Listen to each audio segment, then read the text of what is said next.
Thanks everyone for tuning in. I'm Olivia. I work in our global recruitment team here in Melbourne, and we've got two of our lovely consultants based in the UK on as well, Kate and James. But yeah, essentially today, how to land your dream job in the UK. So we're going to be going through, everything. Hopefully, if you have any questions, obviously, just shout out or post them in the chat. But yeah, hopefully, can everyone see the screen? It's all good. Yeah, cool. I'll just start off with the acknowledgement of country. So we respectfully acknowledge the traditional custodians of these lands, the Wurundjeri, Woi-wurrung peoples of the Kulin Nation on which we are meeting today. We recognise the continuing connection to the lands, waters and skies, and we pay our respects to elders past and present and extend that respect to all First Nations people present today. James, do you want to kick us off? Yeah, I will do. So, hi guys, I'm James. I'm the team leader for the Southwest team here in London for ANZ UK. Been working for ANZ almost 3 years, I think now. Cracking company to work for. And yeah, just a bit of history about me. Both my parents were head teachers, one of a primary, one of a secondary. So I'm from a proper teacher family. My brother's a head of science. His wife's a head of science. And yeah, I was a teacher in a prep school as well for a couple of years, just when I left uni. So yeah, I've got a fair bit of experience within education here in the UK. But yeah, that's me. Morning, everybody, or evening, afternoon, wherever you are. I'm Kate. I am a lead education recruitment consultant in the Surrey area, so just south of London.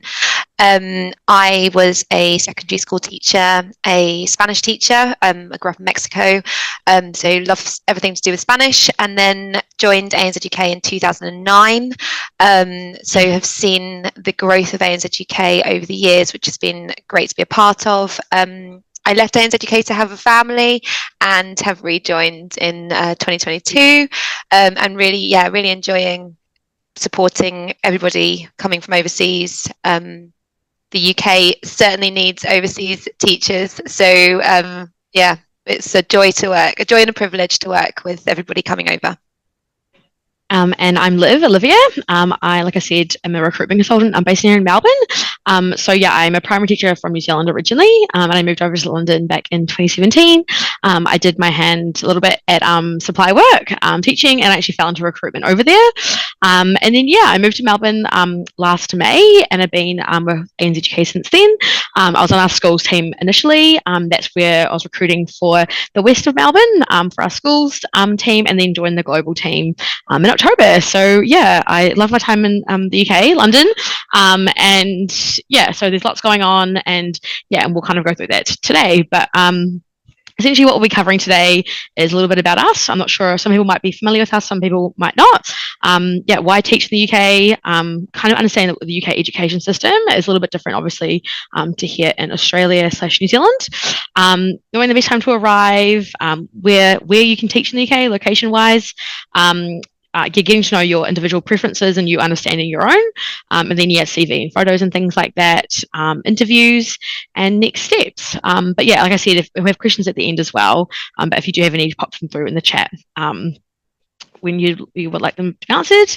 But yeah, this will be quite like a specific webinar in terms of like looking for like visa questions, like compliance, like where to live in the UK, like accommodation, things like that. We do have monthly webinars as well, which that will go into like a lot more detail. We won't really be going through that at all today, but we'll in our follow-up we'll include a recent recording of that as well. But yeah, just so everyone knows that.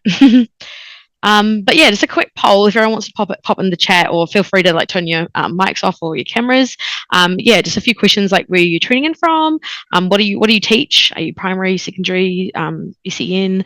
When you're looking to go to the UK, I don't know if anyone's booked their flights. um, and where you're looking to go, and if you're already registered with us. But yeah, feel free to turn your mic off if you'd like and chat.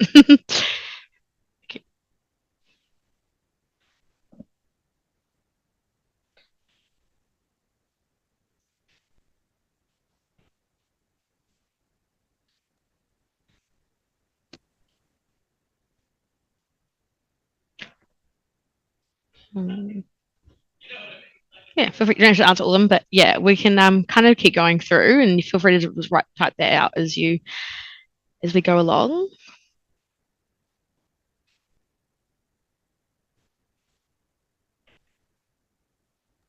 Sorry, we're still on mute there.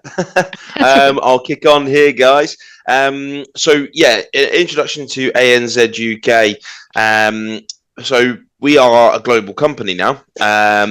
Kicked off a fair few years ago, 19 years ago, with Dan Mundy, who was a teacher, a PE teacher over in Oz, came over to the UK and found a market for supporting overseas educators here in London to kick off. And now we're working sort of 360 in terms of moving educators around and supporting educators moving around the globe on their travels with work. So we cover obviously the UK, as we know, Australia, New Zealand, Canada, and we have a huge business growing over in the United States as well, with 14 offices currently. I know there's more in the pipeline over there too. So we are very, very much a global business. As I said, we support educators moving across the globe and love doing it. So we're extremely well versed in that. Going forward. So next slide, please. Olivia. Brilliant. So in terms of coming to the UK and teaching in the UK, there's lots of opportunity to develop yourself as a teacher over here. I know going back to Australia is very, very much really highly regarded. Teaching abroad, and especially in the UK, and the schools that we work with are extremely supportive of overseas educators and looking at their development and supporting them that way too. In terms of personal growth as well, that's the big first one there. A great way to get out of your comfort zone, experience new things in different countries, travel Europe, you name it, and make a whole heap of new friends from all around the globe too. London is a mixing pot, especially London, but then also you've got that ability to travel all around the UK too. We've got offices in Wales, in Bristol, and obviously in Surrey with Kate over there. But yeah, it's a hop, skip, and a jump to Europe, so you can get out to anywhere you want really within a couple of hours flight, which is nice. But yeah, the big things that we want to support with is number one, your development, number two, your personal growth, and three, experiencing different things. Thank you. I'm just going to go through the key stages over here now because it's obviously very different to Oz. So key stages are based around the development of the students. So we have our early years foundation over here. We've got an early years team, which is run by Alyssa over here, and that stage is called basically reception or even nursery. So this is their first, a child's first entrance into school. So a lot of it is through play and activities is how they learn. They then move up into a primary level, which is key stage 2 and 3. Key stage 1 and 2. Key stage 1 is years 1s and 2s. Key stage 2 is year 3 to 6. Huge focuses on the core subjects in terms of literacy, numeracy, and then they cover most ranges of subjects as well in terms of art, PE, history, you name it. But primary is those foundation years of students' growth. From that, they then move into a secondary level or a high school, I would presume, over in Oz. That covers key stage 3 and key stage 4. Key stage 3 is year 7 to year 9. They are getting integrated into secondary school at this point, moving forward with their development and learning and achieving big outcomes in terms of their learning objectives. Then they move into a GCSE year, key stage 4. So that's sort of year 9 to year 11. This is where they take their exams in year 11. And at this point, students can choose to leave education after this Key Stage 4 year, or they can stay into Key Stage 5, which is A-level, BTEC, you name it. And most schools have that in terms of high schools, or secondary schools have that as a bolt-on. If not, there's specific areas or specific schools of learning for Key Stage 5 as well. Can I just jump in on this, James, as well? I think sometimes it can be quite intimidating, the idea of teaching of, a different curriculum, transferring from Australia to UK can be quite an overwhelming concept, but we do want to reassure you that there are, quite a lot of similarities. The syllabuses are quite similar, but also we do say children are children, and wherever you are in the world, I think, if you are a teacher in Australia, then and you work with children, then the children will not be particularly different here in the UK.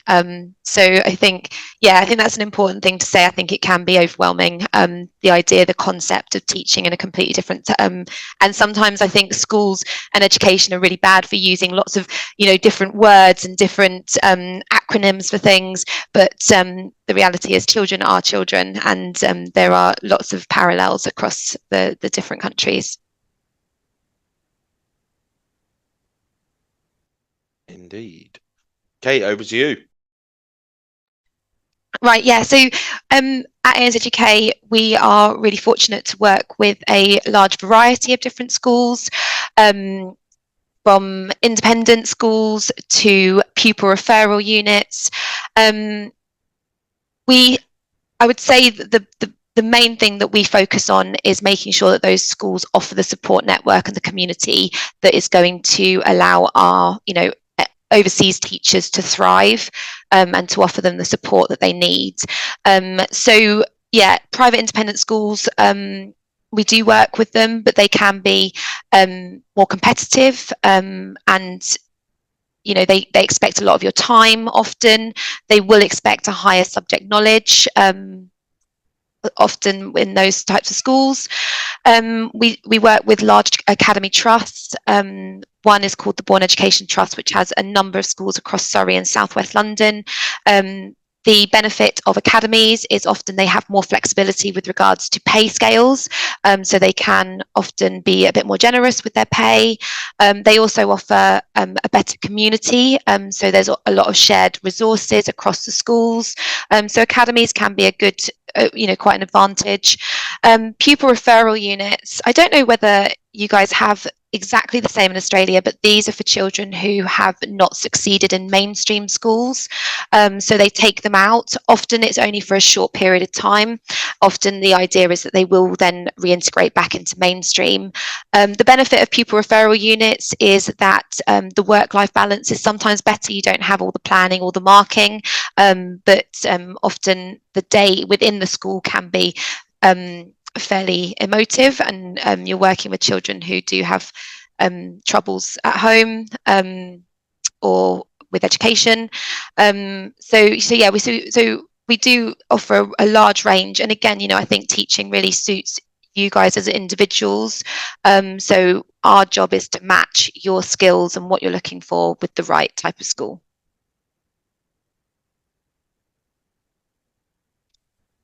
This is how the UK breaks down the terms. It is one of the things that a lot of overseas teachers say is one of the benefits of our UK system, is the way that our terms are split up. We never have a longer term than 7 weeks. You will have a half-term break. So it's 6 to 7 weeks and you get a half term, and then we have our Christmas, Easter and summer holidays. So I think, especially in Australia, I've heard that you guys sometimes have up to 12, 13 week terms, which for me is extraordinary. Here it really is just 6, 7 weeks. And it is, I think, overseas teachers, it's one of the biggest pluses of our UK system is the way that our term dates are organised. So finding a job, when's the best time to arrive? Obviously, schools are going to try to recruit for long-term positions at the start of each term. So January and then September are your biggest times, but realistically we do have a shortage of teachers in the UK, so they are going to be recruiting continuously over the academic year, and often they will interview in advance and they will wait. They'll keep that position open for you. So yeah, as long as you know when you're arriving, then we can communicate that with the schools. So if you're looking for a job for like January, Kate, when would you like the interview? Is it like kind of now happening or? Yeah, that's a good question, Liv. So they tend to, I think for longer term positions, they tend to work 6 to 7 weeks ahead of Cool. when they're hiring. So yeah, so if they're hiring for January, they'll be interviewing now. If they're hiring for the summer term, they will be interviewing in around February half term, and if they're hiring for September, then they'll be interviewing around the Easter time. Yeah, perfect. Thanks.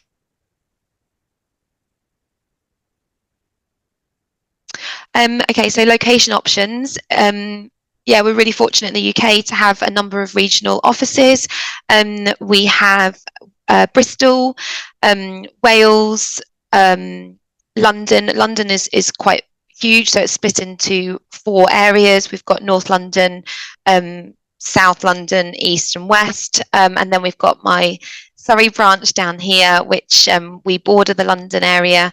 And yeah, so I think, again, it really depends on individual preference, but we can support you if you do want to be based in London or outside of London.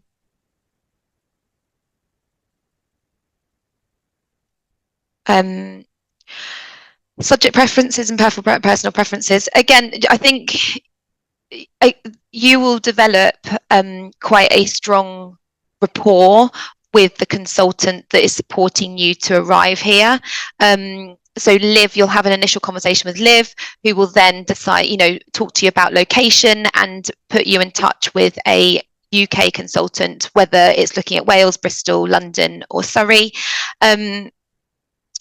You will then talk to them in quite a lot of detail about your subject specialisms, what you are feeling with regards to the type of school that you're looking at, and then that consultant will be able to advise you and line up talk. Sometimes it is starts with a casual chat with a head teacher, executive head teacher, just so that then you can feel if that's the right vibe for you.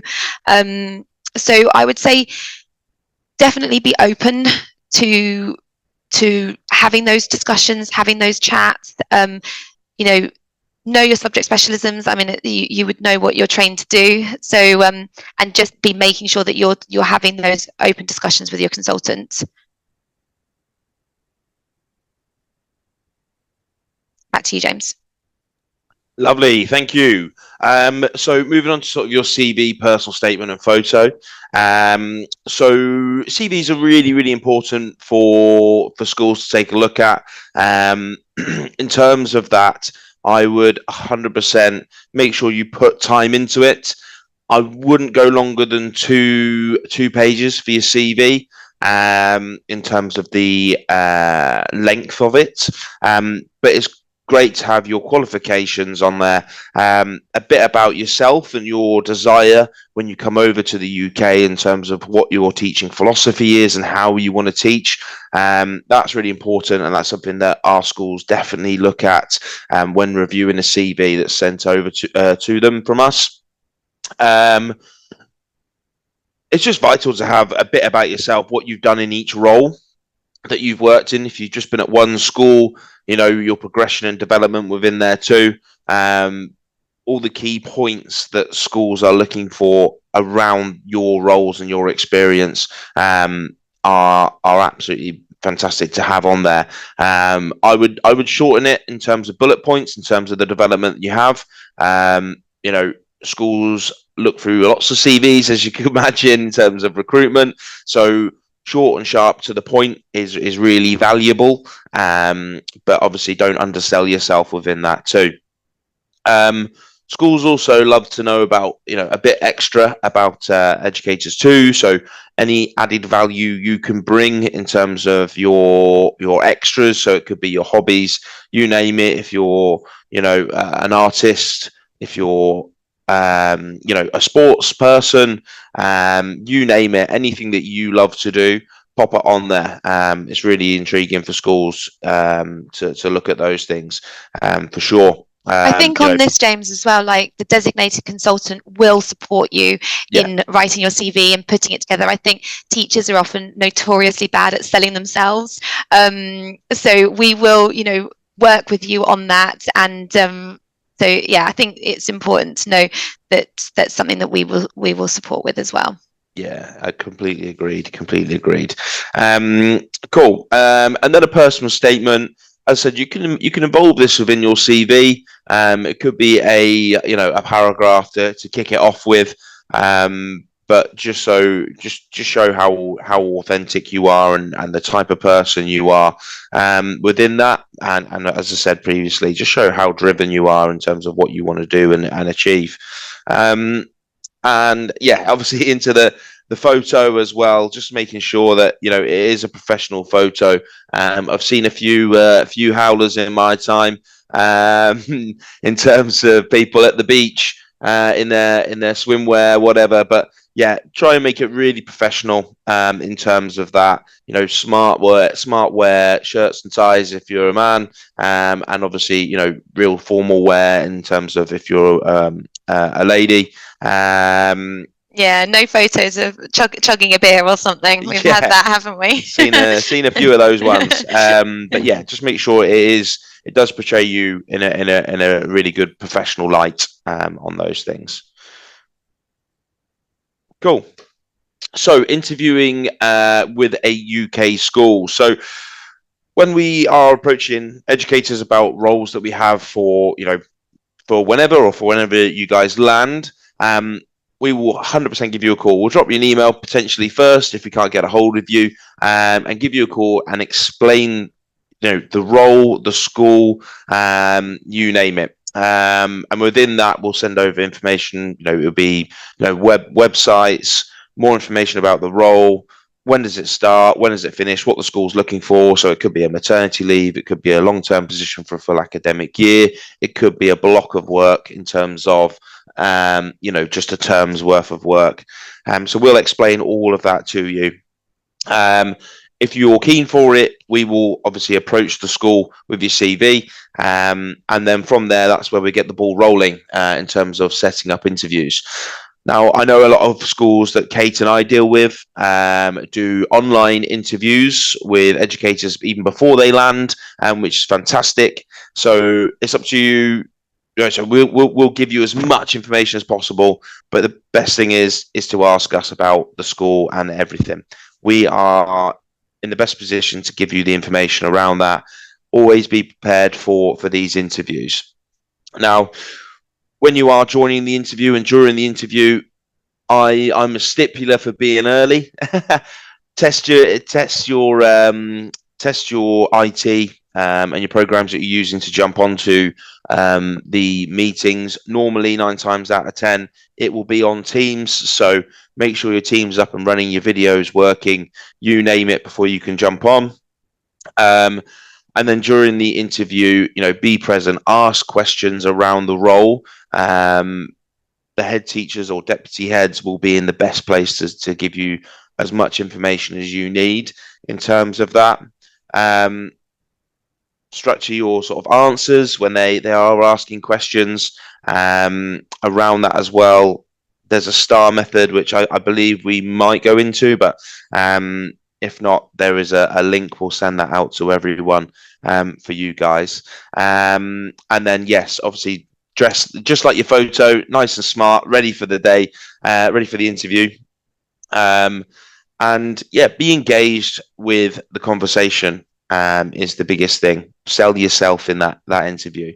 Lots of schools will come back to us and give us direct feedback, and they'll move quickly. A lot of our schools, in terms of putting an offer out there, they might move into a second interview, which will be mainly with a head of department, which is usually the case. However, some schools will offer straight away off the bat of an interview online. And then obviously post-interview, we will come back to you with any feedback from the school, with an offer, with the next steps. But obviously, you know, thank your interview panel before that's all done right at the end, which is all good. Thank you very much. Cool. Yes, this is me. Sorry. Interview questions. So here's just a few examples that will be posed to you around, you know, it could be around safeguarding, as I said. It could be around your structure and learning objectives, how you would do that, how you create learning a safe learning space, and your teaching strategies around. Teaching strategies in different areas and different age groups or years over here. But yeah, there's lots of different ideas, lots of different opportunities. So in terms of that, if you've got a base of these 6, there'll be plenty more. Just try and do a bit of research on how you would approach each situation. Now, I know you're all qualified teachers or been in TA work for a long time, so you will know your answer to these questions pretty much off the bat, but always best to be prepared. Yeah, and on that, I think it is something that, again, as consultants here, you know, we know our schools really well. We've visited them numerous times. We've had relationships with them for years and years. We know the head teachers, so we will be able to prepare you as best as possible. You know, we will talk to you about what they're looking for. That we will tell you so much about the school, so you will be really prepared. So it's not all on you guys. We will empower you as much as we can. Cool. Love it. Cool. So yeah, this is just a snapshot of like the steps in the journey. This can look quite different for everyone in terms of from the initial contact to being in the classroom. I tell everyone, you know, sometimes I speak to someone like this week that's going over next week. Sometimes I speak to people that are going over in like 3 years' time. So essentially, you have a initial call with one of our teams. So there's 4 of us based here in Australia, across Australia and New Zealand. So if you haven't talked to us yet, you probably will. And it's kind of where we talk about your preferences, get to know you a little bit better, locations, like visas and all that kind of jazz. And then from there, we pop you in touch with the team in the UK. So it depends on where in the UK you want to go to. If you're looking to go to Surrey, you'll be popped in touch with Kate. If you're going to go to Bristol, we'll pop you in touch with our Bristol team. But yeah, essentially they'll reach out to you and have a video call or a phone call with you, get to know you. And yeah, that's kind of where from then those online interviews do start. But that like timeline can look quite different. Like it's not just, you know, a week later or anything. It might be, you know, a few months apart. We have a compliance team as well who work in the background, and they kind of start that 2 months before you're due to arrive, so we can get you cleared for work before you leave Australia or New Zealand or wherever you are in the world, and get you cleared for work. And then yeah, in the classroom. So yeah, those 2 points where you can interview before you leave. Otherwise, you can interview in person once you've landed as well. Or if you might be doing casual work to start with, and then you might interview a few months whilst you've been in the UK too. So yeah, it really depends, and everyone's timeline and journey is quite different too. So yeah. But yeah, lots of benefits to accepting an offer before you do arrive. There is significantly increased pay in comparison to just daily supply work, and your consultant will confirm with you the rate and all that.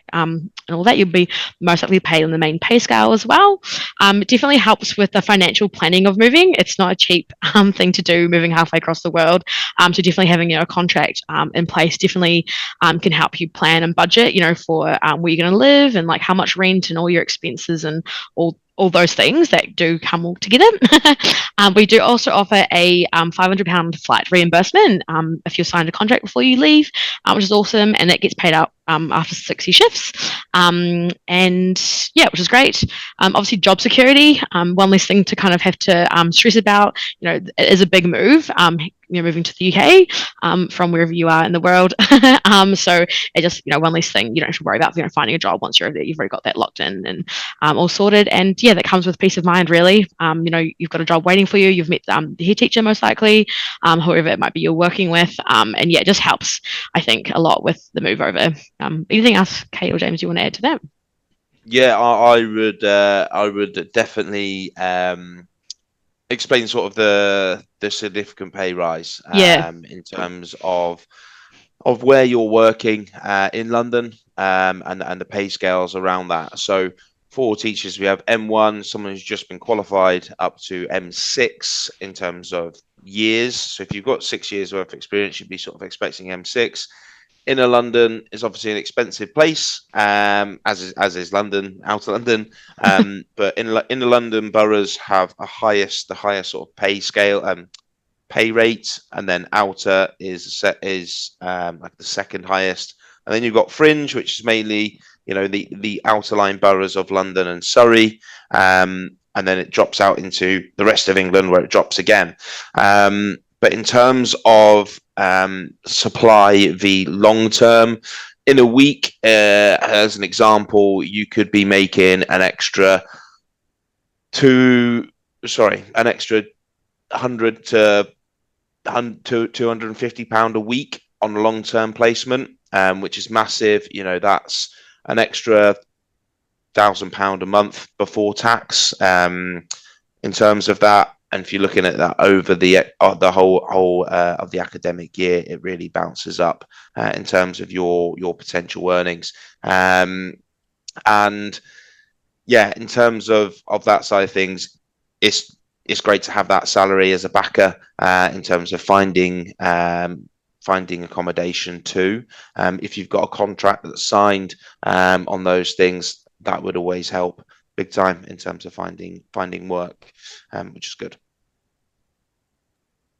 Perfect. Kate, you're going to run us through some key themes to consider.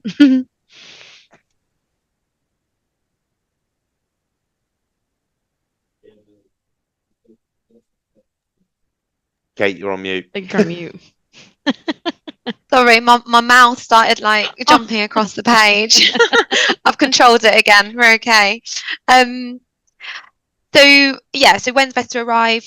We went through that previously. You arrive really when best suits you. But with regards to finding a longer term job, schools will be ideally recruiting at the starts of terms, but again, they will wait for you. So where to look to live? All of the UK is wonderful. It's all beautiful. If you love the city, London's great. If you love the city but also enjoy escaping to the countryside, Surrey's great. Wales is beautiful. I was there last October, climbing Mount Snowdon. Stunning place to live. Bristol as well. It's all beautiful. It's all fabulous. And also, as we've said before, amazingly well connected. Listening to everybody and what they've been up to over the summer holiday is I've just been so jealous hearing about everyone's travel plans and what they've done. So it's very exciting place to come to, very well connected. Subject year groups, what you enjoy teaching most. Again, I think it's just really important to develop that relationship with your key consultant in the UK. Get to know them as well as possible. Trust them. As I've said, we have great working partnerships with schools. We know our schools, so we will be really transparent, really open, really honest about what you can expect from different types of schools that we work with. We would say, I think probably what we missed out from talking about the benefits of a long-term role is that community. You will be part of a community within that school, which I think when you land from overseas, it is nice to be a part of a community. But you'll also be a part of the ANZ UK community. We have so many social gatherings, and you will find that you meet very like-minded people, teachers who are traveling, and it's just a fabulous community of people. CV personal statement updated again, get that over to us, but we will support you in doing that as well. We will teach you how to sell yourselves the best way that you can, and then we will also run you through preparing for an interview. So yeah, trust your key consultant here in the UK and also your global team, that we are very fortunate to have as well. Yeah, and you got that 360 support, whether you're a New Zealand or Australia consultant in the UK as well. So once you do touch down in the UK eventually, you can go and meet the team. It's really nice to put a face to the name in person as well. But yeah, we thought put some educator stories in as well. This slide pack will be sent out as well, and I'll follow up tomorrow or Friday. But yeah, just talking about the social gatherings, which Kate just touched on. Events is a really big part of our, about us. About NZUK. And then, yeah, we've got Emma as well. And she worked over in the UK and she's come back and we found her a job as well in Melbourne when she has eventually made the return back. So, yeah. Yeah, lots of reasons, I guess, to partner with ANZUK. I'm not sure if anyone's registered with us or are speaking to anyone in our UK team yet.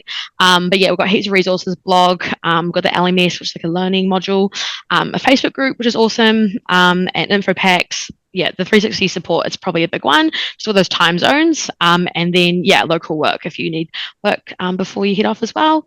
And yep, Sarah, they will be sent out to you. This will be in a follow-up either tomorrow or Friday with a recording of this as well. And some resources which they'll all be linked out. But like I said, the blog is an awesome place. There's heaps in there, all about your interviews, the term dates, the curriculums, and how to set yourself up success in an English school as well. So yeah, does anyone have any questions? Feel free to take your mic off or pop them through in the chat as well. And I'll leave this on here. This is you can book a call with one of our global teams. So we all do state by state or Claire's in New Zealand. So yeah, you can scan that and book a call with us if you'd like. But feel free to chuck any questions through.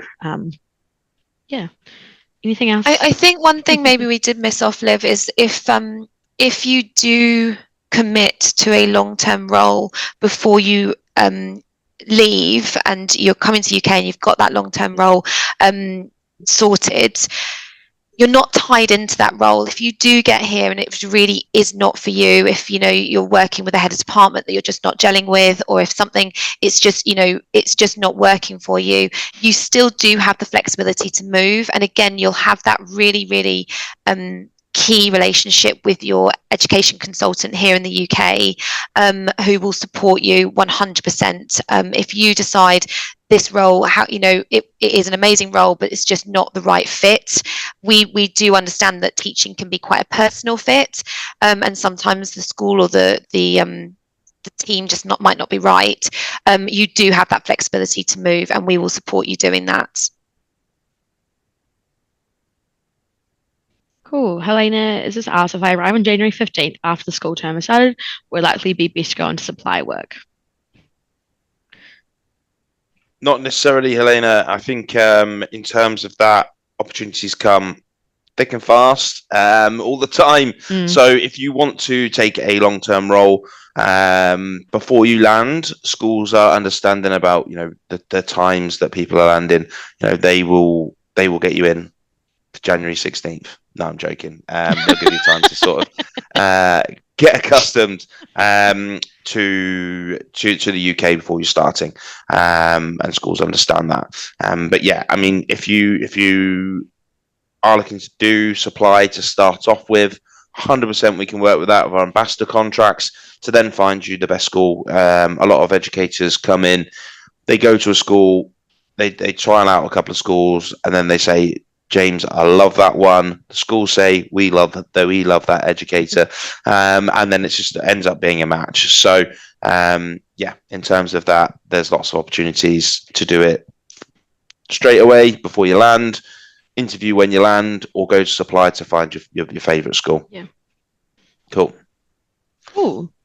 And do we connect teachers to supply work in Reading?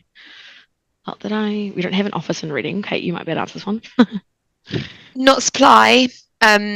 We don't have a designated office in the Reading area, but we do have a designated team that works for permanent or contract work if you wanted to be outside of our regional offices.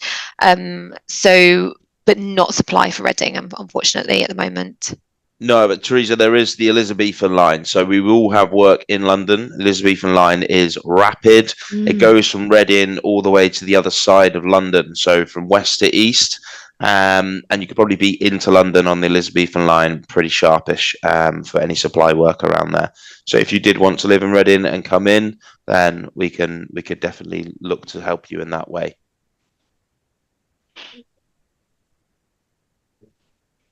Cool. Any other questions, anyone?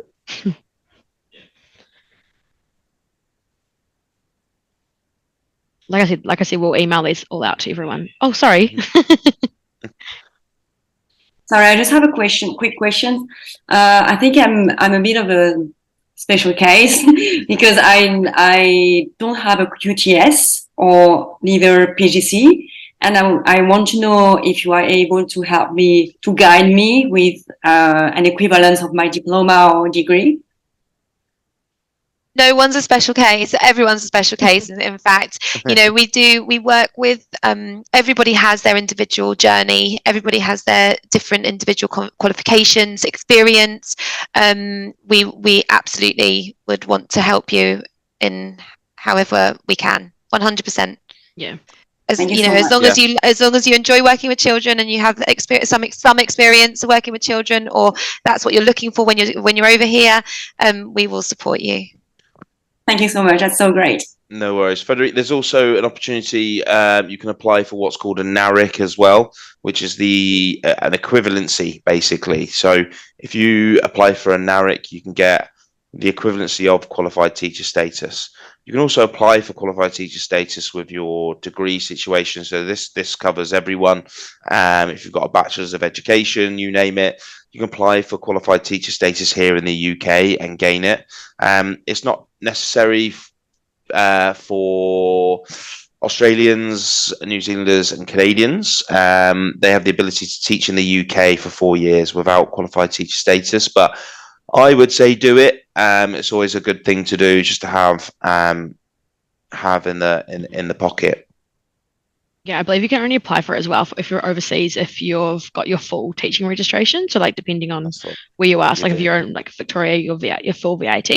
But yeah, like James said, you can teach for up to 4 years without having that equivalent over there.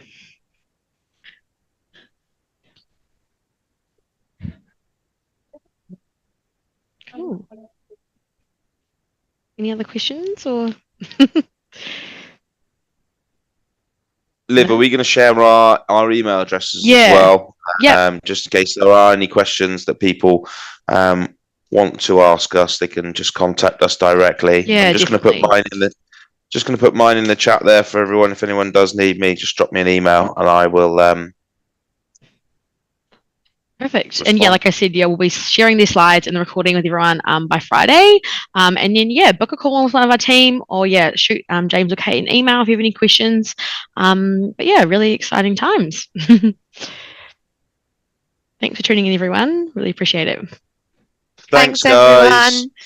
Go and enjoy the sunshine that you've stolen from evening. us. Yeah, here we've got a storm coming, Oh, nice, so we'll be in the rain over here. We'll catch you soon. Take care. Bye, everyone. Bye.